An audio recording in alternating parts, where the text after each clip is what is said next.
liberty, and justice for all. The first item on the agenda is the proclamation declaring Parks and Recreation Month as June. And I wonder if all of the folks that are here associated with the Parks and Rec proclamation would join me at the microphone.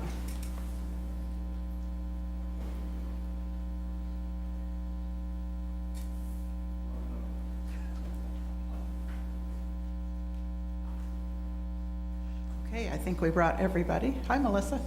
So, come on down. Eddie Eastis is the Director of Parks and Recreation for the City of Manhattan. Ed Klimek is the Chair, former Mayor, City Commissioner, long credentials, but he's currently the Chair of the Parks and Recreation Board, Advisory Board. Wyatt Thompson is an Assistant Director now of Parks and Recreation. He specializes in parks. And Mark Baychamp, Vice Chair of the Parks and Rec Board, and last name? Clifford. I know Randy Clifford, and he leads the recreation side of the Parks and Recreation Board. So I will read the proclamation. Whereas parks and recreation programs are an integral part of communities throughout this country and are vitally important to establishing and maintaining our quality of life, ensuring the health of all citizens, and contributing to the economic and environmental well-being of a community and region. And whereas parks and recreation programs build healthy, active communities that aid in the prevention of chronic disease, provide therapeutic recreation services for those who are mentally or physically disabled, and also improve the mental and emotional health of all citizens. And whereas parks and recreation programs increase a community's economic prosperity through increased property values, we like that, expansion of the local tax base, increased tourism, the attraction and retention of businesses, and crime reduction. And whereas parks and recreation, natural recreation areas are fundamental to the environmental well-being of our community by improving water quality, protecting groundwater, preventing floods, improving the quality of air we breathe, providing vegetative buffers to developments, producing habitats for wildlife, and ensuring the ecological beauty of all by providing a place for children and adults to connect with nature and create and recreate outdoors. And whereas the U.S. House of Representatives has designated July as Parks and Recreation Month, and the City of Manhattan recognizes the benefits derived from parks and recreation resources, now therefore I, Linda Morse, Mayor of the City of Manhattan, on behalf of its citizens, do hereby proclaim the month of July 2018 as Parks and Recreation Month, and encourage all citizens to become familiar with the parks, trails, facilities, programs, and services available to them. So let me present you with the proclamation. Yeah, great. Thank you. Somebody's going to want to talk here. So please. Well, Mayor, I got to tell you that Eddie gave me this sheet with all these facts about the Parks and Rec, and he just gave it to me. But the one thing's very evident is that we've got great parks. We've got wonderful recreation. We got a super department of Parks and Recreation. And guess what? We have the support of the community because of the sales tax issue that passed overwhelmingly to build indoor recreation centers, to improve Seco Park, and to add to our wonderful trail system in Manhattan as well. So all these things come together to make Manhattan and the quality of life superior. And we just thank everybody and your support. Now I want to let you know too, City Commission, that I had a conference with Johnny Caw earlier this afternoon. He is in full support of this recognition for Parks and Rec Month, and wanted to let you know that as well. And he wanted me to pass out his Johnny Caw brochure. He was going to autograph these for you, but he was not available. But I will hand these out to you, so thank you for your support.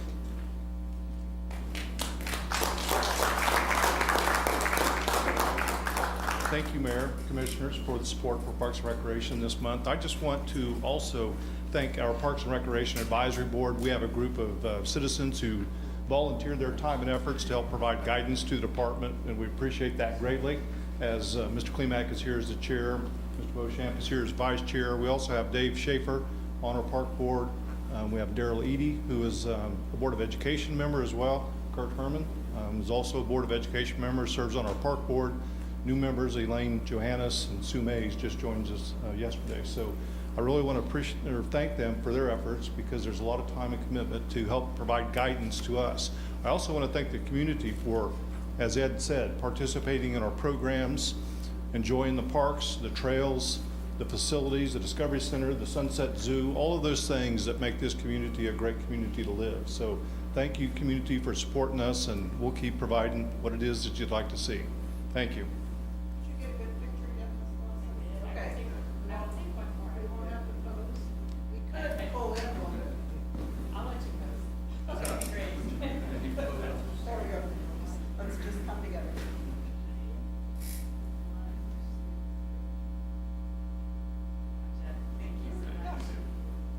We'll see it in Insider, right? Mark, everybody? Hey, Ed, got it quiet? Yeah, thank you. Appreciate it.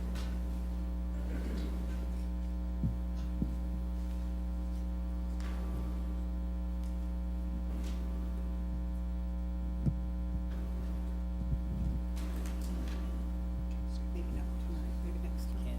I don't know. Somebody should probably. Okay. All right, thank you. Thank you for participating. It's important we recognize each other and the good work that we do. Thank you for your patience. Oh, wait, I see some of the Mandela Washington's fellows here. There are 4. 2 are returnees. I appreciate you coming. Thank you so much. Yeah, great. For those of you who may not know, there are 24, I think, right? 24, 25 from Africa, all different countries in Africa that are here in a program associated with the Leadership Studies program at K-State. And they're discovering us. And we're discovering them. And they're telling us about their country. We're getting a better understanding of each other, and it's all good. So we are thrilled that you're here, and we'll be seeing you, more of you. We've just been, I've just been busy a week. So anyway, thank you. Okay. So the next item on the agenda is public comments. Is anyone here that wishes to speak on an item that is not on our agenda? If so, if you'd please come forward. Sign in on the clipboard. Seeing no one, I will close the public comments section. And the next section is commissioner comments. If you'd like to, commissioners, you have. Yeah, Mayor Morris kind of stole my thunder a little bit, because I was going to talk about the Washington Fellows as well. Go ahead. But it's okay. It's okay. They're great. Go We'll ahead. talk about it twice. So I'll be quick. I just wanted to note today that I actually got the privilege to give the Fellows a tour of Civic Plus today, and we got to talk about government transparency and cybersecurity and being an entrepreneur in the community and the importance of that. And so this would be my second interaction with them, and I have more upcoming. And I just want to echo what Mayor Morris said. They're here for the next 5 or 6 weeks, and every time I'm around them, I learn something new, and I have an incredible conversation. So I'd encourage all of you in any way that you can to get part of the program. It's through the Leadership Studies. And yeah, I mean, while they're here, we should learn from them. And I've just had a great time getting to know them. So I wanted to call attention to you all again, too. So thank you for being here, and thank you for being a part of this. Yes, welcome to our meeting. Hopefully it's fun, kind of. I just want to say happy Independence Day tomorrow. And as you're having your fun and spending time with family and friends, we do have some policies about fireworks. So just go to one of the websites, Facebook pages, whatever you need, just to adhere to it. So we would hate for you to get in any kind of trouble while you're enjoying your day. And tomorrow is the last day for fireworks. So no more fireworks on Friday. From July 1st to July 4th, you could shoot off as many as you want, I believe, till midnight. again, more on the website. RCPD Search Committee is in full progress, and next week we will be pushing out some information for focus groups on Thursday and Friday. So look for those coming from a variety of sources, websites, city, county, RCPD, social media, whatever it is. And if you don't have a chance to participate in the focus groups, there'll also be an online questionnaire for you to give your responses on what you want to see in your new RCP director. So that hasn't been done yet, but I just want to put it out there so you can look for it and know that it's to make sure we get a good fit for our community in the next director that we're looking for. With that, happy Independence Day tomorrow. Now, maybe just to add to what Ed and Eddie were talking about on our parks, I'm part of a group that's planting some trees around the community, and this has been going on since about last September, October timeframe, and I'm very encouraged by what I'm seeing on the trail. I guess I just kind of lost sight of how many people are out walking and bicycling, and families and so on. So really is a tremendous assets for us, and besides the health, that you just see a lot of people very comfortable walking around the community, which I think is very good for us. Maybe just to piggyback on what Usha said, the 4th of July is going to be dry, obviously, and we've already had a lot of fireworks going off, and maybe the fire chief would like to give us a little bit on safety concerns for tomorrow. Sure. Remember, you can light them from 8 in the morning till midnight. Midnight tomorrow night will be the last of that. If you have fireworks, I would recommend doing going and seeing a public display, but I understand there's a lot of people that want to shoot them themselves. So remember, don't give them to small children. Don't light them in glass or metal containers. Plan ahead, water down the area that you plan to shoot your fireworks. Have a bucket available, maybe stretch out your garden hose and have it available just in case something gets out of hand. And then obviously fireworks and alcohol don't mix well, so I recommend you do it sober. And then, like I say, have fun, enjoy it, but just be safe and use them correctly. Okay, thank you very much. I thought you were going to make a pitch for watering your bushes and trees in your yards, because everything is very dry. So tomorrow night, or tomorrow morning, I think it's Solar Kiwanis, is hosting a pancake feed at Potter Hall from 7:30 to 11, and I just want to give them a pat. Sometimes you look for something to do on a holiday, so the pancake feed is in the morning, and then tomorrow evening at 6:30, the Manhattan Municipal Band will be playing at the band shell in the Arts in the Park stage, and they do a wonderful job, and they are such a great patriotic music. Just tap your toes. It's wonderful. And Arts in the Park it has a performance, a different musical performance every Friday night through the end of July at the Arts in the Park stage in City Park. There are fireworks, not so much here in Manhattan, but Junction City has a huge firework display. We all know Wamego does. The Manhattan Country Club here in Manhattan has a fireworks display. And what I try to do is back away to a hill at a distance so I can see them all.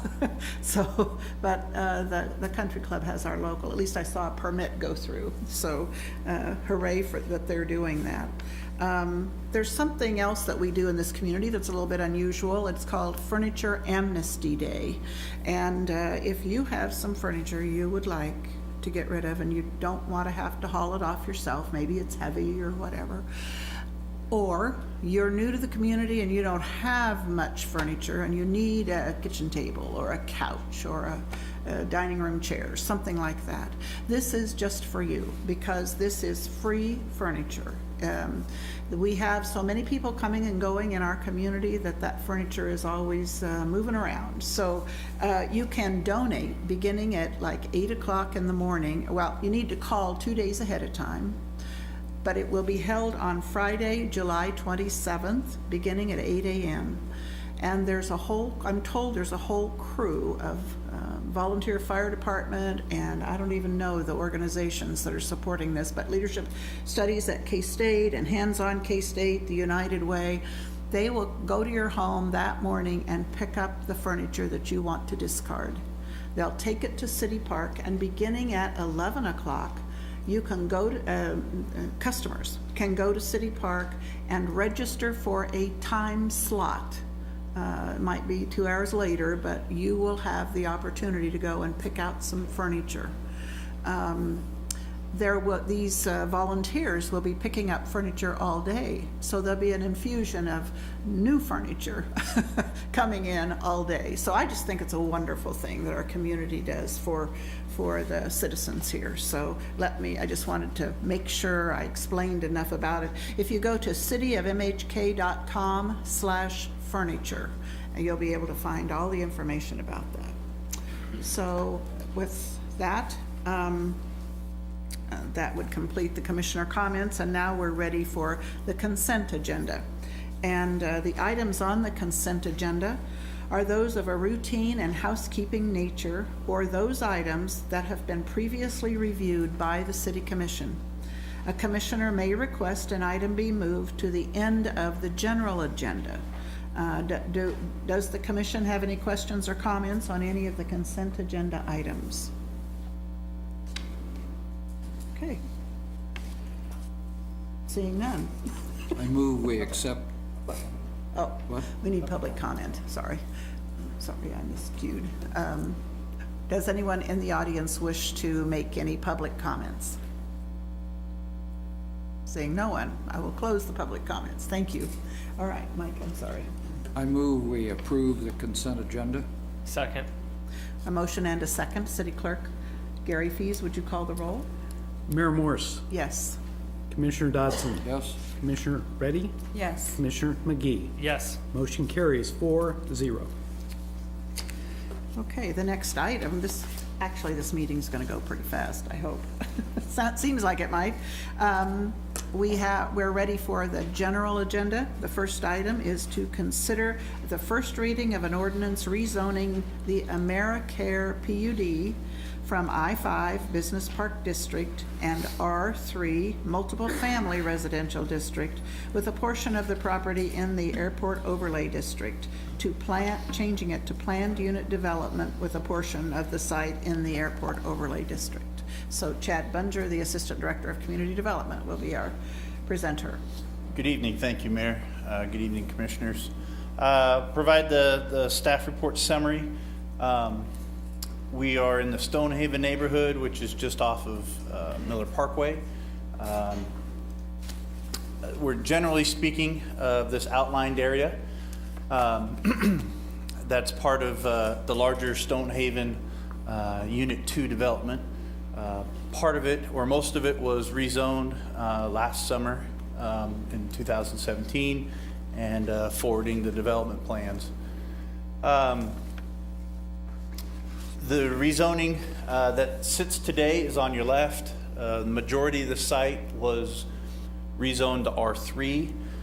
The proposed use as a assisted living and nursing home type facility would fall within a conditional use of the R3 district.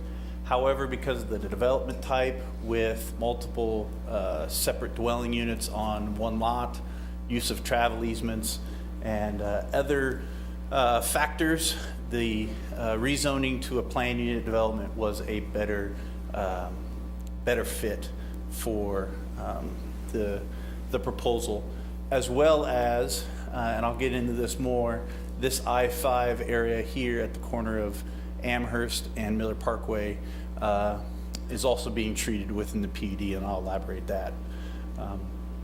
So the proposal is to PUD as well as incorporate it or to continue to include it into the Airport Overlay District, which works to address any potential impacts that may be put upon the airport, the regional airport. So we are looking at 3 lots that are part of this proposed PUD. It's a little over 11 acres in total. Lot 6 and 7 will be part of the AmeriCare facilities. And then Lot 5 is a vacant, undeveloped tract, or there's no development plans yet today, and but I'll explain why we get to that point here right now. The rezoning that occurred last summer followed the proposed plat for Stonehaven Unit 2, and Lot 5 in that plat, or what will now become Lot 5 in that plat, is too small of lot area for the I-5 district. The rezoning that occurred at that time left it as I-5, but it didn't take into account the area that was being proposed. And so without addressing it either through a variance with the Board of Zoning Appeals or through this PUD process, it would be unbuildable and the plat could not go through based on our subdivision regulations. The city and the developer or the property owner chose the PUD route, in that the variance standards are pretty tough. One of the hardest ones to overcome is what is the hardship that is not created, or excuse me, the unique condition that's not created by the owner, as well as the hardship. And being that the property owner is creating the plat, it's tough to overcome those factors. So they're folding it into the PUD. With all the uses permitted and conditional, as part of the PUD, as well as the bulk regulations, so the setbacks, the building heights, the lot coverage, the other use limitations that would address screening,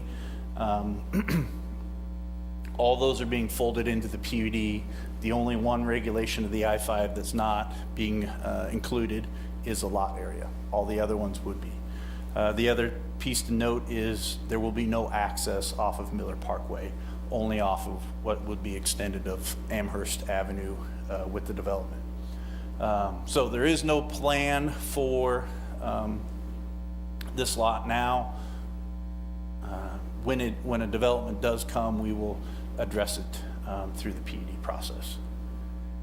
The development plans that we do have are for Lot 6 and 7. Lot 6 will have the Arbors, which is a memory care facility that will have 32 units in it. I believe this will be the Arbors here. That will be developed in 2 phases, each with 16 units based on the market demand. Oh, excuse me, that is the Arbors. And then the assisted living facility down here will have 30 units, as well as the other pieces to assist the residents. And that will be built in 1 phase. So this will be two facilities on Lot 6. As you can see, the parking lot and the access are off of Amherst Avenue here through this circular type driveway. And then Lot 7 will be the cottages. These are duplexes and triplexes. The duplexes are to be 2-bedroom units, and the triplexes are single family or single bedroom units. They will also be built in phases. And as you can see here, they'll be accessed with travel easements circling and dissecting the site. Off-street parking provided in the area, as well as covered car porches for the residents. There's also a clubhouse proposed and some outdoor amenities proposed throughout it. Architectural elevations of the assisted living facility, and then the Arbors memory care facility. And it does, I apologize, this was washed out so bad, but the cottage units, the duplexes, the triplexes, as well as the clubhouses, the clubhouse. As you can see, the surrounding zoning, there are a variety of residential uses, some PUDs with townhomes and multifamily here, single family, as well as the I-5 district that remains. And a view, kind of an orthogonal view of the variety of uses that are built, and kind of get an idea of the terrain. I won't go into much more detail unless you ask me to. The comprehensive plan was, it was determined that the proposed development meets or generally conform to the comprehensive plan. Like I mentioned, the R3 district that it was rezoned to was found to conform to the comprehensive plan at the rezoning, and then the PUD process just fits better with the development plan that is before you tonight. The planning board has reviewed this item, recommended approval to you. Staff recommended 11 conditions of approval, and then the planning board added a 12th to make sure that any lighting plans were addressed. The applicant did provide us with a detailed lighting plan following the planning board meeting. We have that. No light will spill off the site, so it conforms with our zoning requirements. So I think that's all I really have. I'd be happy to answer any questions that Chad, you may have. Yes. Can you go back 2 slides? Yep. And I'm sorry if I'm missing something. So where would the access points and exit points for the facility be? Sure. So envision Amherst Avenue coming down this way, generally speaking, following the property line. And I don't know exactly, it'll be best if I probably just go to the site plan. So this is lot 5 here. There'll be 2 access points off of Amherst So for who lot pay- 6. Who pays for that additional infrastructure? Would it be a special that was a part of that property, or how would that work? I don't know if we've discussed that. I'll let the applicant discuss how they plan to finance the. Is that pertinent infrastructure. to discuss in a rezoning, Katie? That's more of a legal question.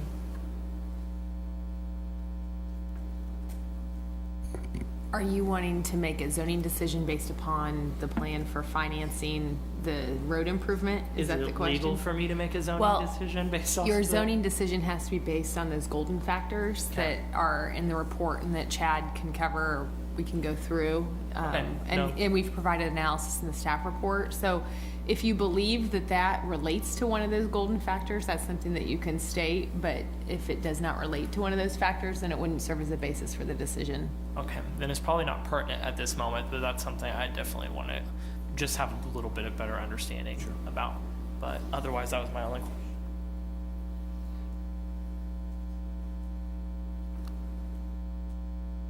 I don't have any further comments. I think I just wanted a little bit more clarification as far as when I was reading the planning board's discussion. They were talking about, at one part, it said I-5 district currently, but it's being requested to be rezoned to a PUD, so it will no longer be required to meet all I-5 regulations. What does that mean? It's confusing. It boils down to the fact that lot 5 is, as proposed with the final plat that will be coming before you, if this passes, is too small of a lot for the I-5 district. And so for the plat to occur, for development of a lot 5 to occur, it either had to go to the Board of Zoning Appeals for a variance, which would be challenging because of the strict standards for variances, or folded into the PUD. The whole, What's that? as an entire unit? As an entire lot with all of them. Lot 5 will have its own uses, which are identical to the I-5 permitted and conditional uses, as well as any development on there will need to conform to all the setback, lot coverage, building height, and any of the other use limitations of the I-5 district. It's really just a streamlined way to address the small lot area due to the rezoning that occurred last summer. So Okay. it's really will function as an I-5, it'll just be within this PUD. Well, when it said no longer required to meet all 5, it was kind of worded, Yeah, it is a difficult thing to explain. and mainly because we have all of those set in place, I just wanted to make sure we are still using the ordinances and the I-5 regulations the way they ought to be used, Yep. without making acceptance, conditions for all of them. all right. Thank you, Chad. With that, does the developer have any interest in speaking to us? Well, I would have an interest in taking any questions that you may have, particularly regarding Lot 5. You're Neil Horton? I am Neil Horton, yes. Fire sorry. Construction, okay. Okay. And so we're going to retain ownership of Lot 5 here for a little while, and so I could answer any questions regarding that. Otherwise, I'm happy to introduce Neil Slattery with AmeriCare to talk to you about the improvements that they're planning on Lots 6 and 7. Okay, thank you. Mr. Slatter, if you'd state your name and address, I think is what we usually ask Good evening, for. everyone. My name's Neil Slattery. I'm staff engineer for AmeriCare. Address at 3310 Bluff Creek Drive, Columbia, Missouri. First, I'd like to say that AmeriCare is excited to come into the Manhattan community. For those of you that don't know, AmeriCare's been in the business over 30-something years. They've grown from a handful of facilities in small communities, and now they're in 5 states and about 140 facilities. As staff has indicated in their report, Lot 6 will be 2 large assisted living buildings, one specializing in memory care. This is overseen by the state of Kansas. Lot 7 will still be an assisted living use. They're attached independent cottages for added amenities for those residents that don't quite need the 2 large buildings yet. I'm here to answer any additional questions that you may have. Give you an idea on schedule. If everything moves forward tonight, we've already started on design with the goal of hopefully starting some dirt work late this year. This project would take about 1.5 years, and doors hopefully open in mid-summer 2020. Thank you.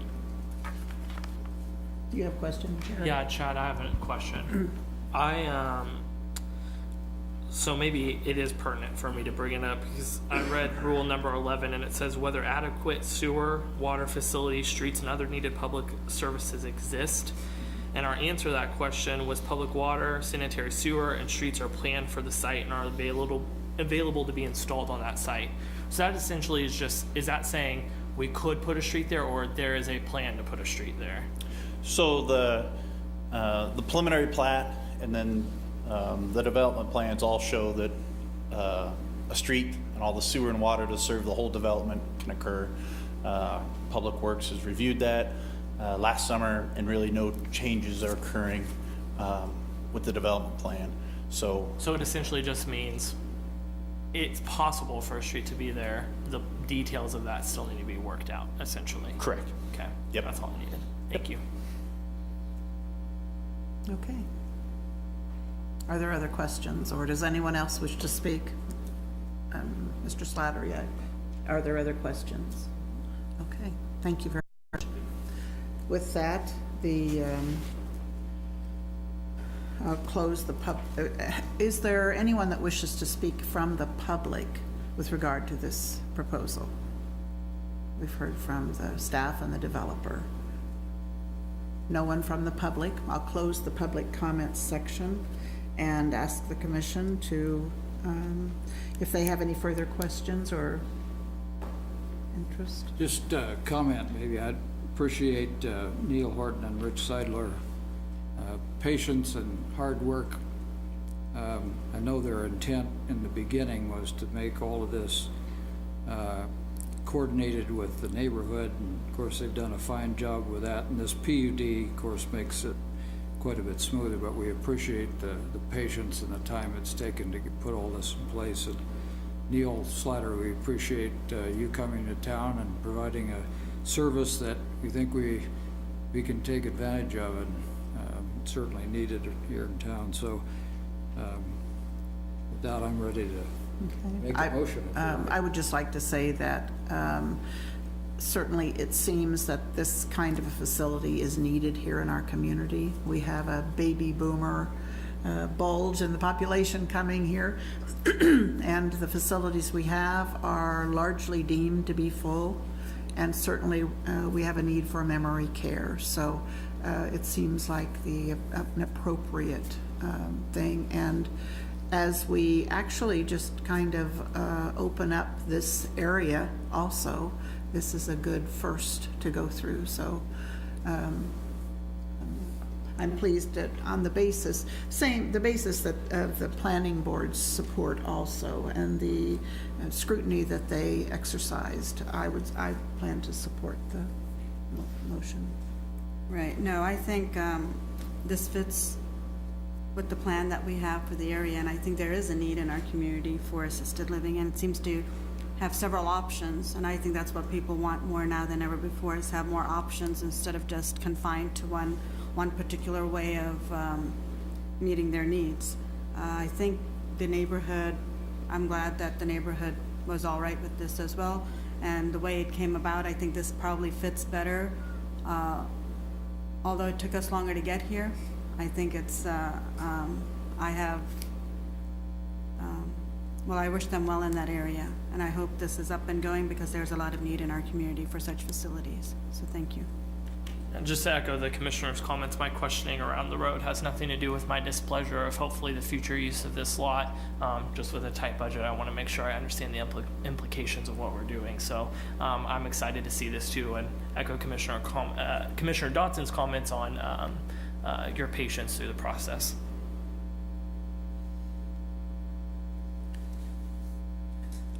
Well, I move we approve the first reading of an ordinance rezoning AmeriCare PUD, a 11.32 acre site from I-5 Business Park District and R3 Multiple Family Residential District with a portion of this district in the AO Airport Overlay District to planned unit development with a portion of this district to contain the AO Airport Overlay District based on the findings in the staff report with 12 conditions of approval.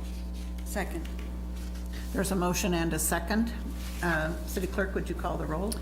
Commissioner Dodson, Yes. Commissioner Reddy, Yes. Commissioner McKee, Yes. and Mayor Morse. Yes. Motion carries 4-0. Okay. The next item on the agenda is to consider the first reading of an ordinance rezoning a .37 acre tract of land in Stonehaven Addition, Unit 2, from residential airport overlay, single-family residential district with the airport overlay to I-5 AO Business Park District with airport overlay. Someday we have to undo the tongue twister part. Maybe the UDO Anyway, can solve that yeah, too. thank you very much. And Chad, you're back, so good. Thank you again. Review this quickly as well. Again, we're in the Stonehaven area, the same neighborhood we were just at, dealing with this .37 acre tract. This was the rezoning of the land prior to last summer with the Stonehaven development. As you can see, the I-5 Industrial Business Park District, generally followed this section line, I believe is what it is. And this land was to the I-5, and the land to the south was our single-family residential. The development proposal last summer extended was proposed to have a commercial area that was slightly larger than what was on that section line. It dropped to the south about 40 feet. And again, this is a remnant of that rezoning decision. What occurred was, as you know, the single family further to the south, the R3 area here, and then the I-5 area generally remained. This was an unfortunate byproduct of that rezoning that did not get rezoned, and its original R single family residential remained. So the rezoning question before you tonight is really to rezone it to match its neighbor to the north in the I-5 district. It's completely undevelopable and would impact the final plat if not rezoned. And so that is what's before you. Again, you could see the plat. This was the original property line with the I-5 and the proposed plat has that property line moved south about 40 feet. And so just bringing this all into one zoning district, and one last time to make it as clear as possible. There are no plans that we're aware of for this site, other than just to maintain its I-5 business park district. But this would pave the way for the final plat and and future developments. I think that's really all I have. Similar findings by the planning board that heard this 2 weeks ago, and they also recommend approval of the proposed rezoning. Be happy to answer any questions you may have. Are there questions? Okay. Thank you, Chad. Thank you. Does the developer wish to speak to us? Okay, fairly straightforward, you're thinking? Okay. I don't see any problem with this. I'm willing to make a motion unless there's more comments. I think it makes sense to align things so that there are no problem, we don't leave problems for the future, so this would be a good. 0.37. So I move we approve first reading of an ordinance rezoning. Oh, we have to have public comment, Oh, I thought excuse we me. did. I know, but it's confused. So, does anyone from the public wish to speak to this proposal? Anyone have any concerns? Seeing no one, I'll close the public comment section. Yusha, We're off a little today. sorry. I move we approve first reading of an ordinance rezoning a .37 acre tract of land from RAO Single Family Residential District with the airport overlay to I-5 AO Business Park District with the airport overlay based on the findings in the staff report and the recommendations of the Manhattan Urban Area Planning Board. Second. Okay, there's a motion and a second. City Clerk, would you call the roll? Commissioner Reddy, Yes.